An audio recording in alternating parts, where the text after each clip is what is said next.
Rajasthan lab assistant 2025 की biology की आज की क्लास में हम बायोलॉजी के 10 मोस्ट इंपॉर्टेंट क्वेश्चन पे चर्चा करेंगे। प्रोटीन में एमिनो अम्लों के क्रम का आरेख करता है।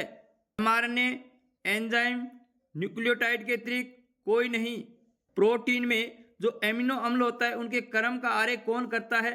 इसका सही उत्तर होगा न्यूक्लियोटाइड के अतिरिक्त। जेनेटिक कोड से सर्वप्रथम निर्माण होता है आरआरएनए, एमआरएनए, प्रोटीन, टीआरएनए। तो जेनेटिक कोड से सबसे पहले किसका निर्माण होता है? एमआरएनए यानी मैसेंजर आरएनए का निर्माण होता है। डीएनए के अणु में 2 टर्न के मध्य की दूरी होती है 11 एंगस्ट्रॉम, 34 एंगस्ट्रॉम, 20 एंगस्ट्रॉम, निश्चित नहीं। डीएनए के अणु में 2 टर्न के मध्य की दूरी कितनी होती है? 34 एंगस्ट्रॉम। जीन अभियांत्रिकी से संबंधित है, बहुत अच्छा प्रश्न है। गोल्जी काय, लाइसोसोम, माइटोकॉन्ड्रिया, प्लाज्मिड। तो जीन अभियांत्रिकी से संबंधित कौन है इनमें से? प्लाज्मिड। क्योंकि अधिकांश एमिनो अम्ल एक से अधिक कोडोन द्वारा संचालित होते हैं। आनुवंशिक संकेत पद्धति है उत्पादक, अस्थिर, विकृत, परस्पर व्यापी। अधिकांश एमिनो अम्ल एक से अधिक कोडोन के द्वारा संचालित होते हैं, तो इस पद्धति को क्या कहेंगे? विकृत।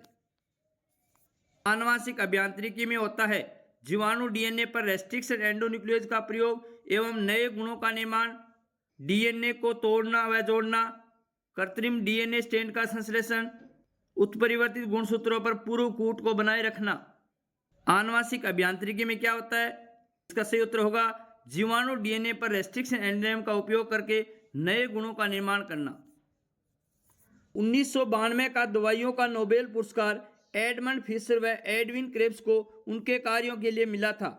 मनुष्य जीनोम प्रोजेक्ट पर रोगजनक के डीएनए संश्लेषण के अवरोध की दवाइयां डिजाइन बनाने पर विपरीत फॉस्फोरिलीकरण के कारण कोशिकीय क्रियाविधि पर नियंत्रण, मानव रोग के जीन का उदासीनीकरण। 1992 में एडमंड फिशर व एडविन क्रेब्स को नोबेल पुरस्कार किस कार्य के लिए मिला था? मानव रोग के जीन का उदासीनीकरण करने के कारण। प्रोटीन संश्लेषण में किस प्रकार के आरएनए का उपस्थित होना आवश्यक है?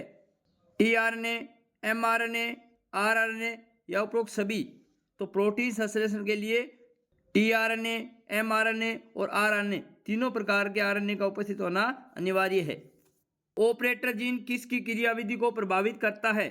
Regulator gene, promoter gene, inhibitor gene, संरचनात्मक जीन। ऑपरेटर जीन किसकी क्रियाविधि को प्रभावित करते हैं? संरचनात्मक जीन की क्रियाविधि को प्रभावित करते हैं। इसमें केवल एक लड़ीदार डीएनए होता है। एक विभाजित हुई बैक्टीरिया कोशिका, ई कोलाई, बैक्टीरियोफेज, टीएमवी। तो किसमें केवल एक लड़ीदार डीएनए होता है?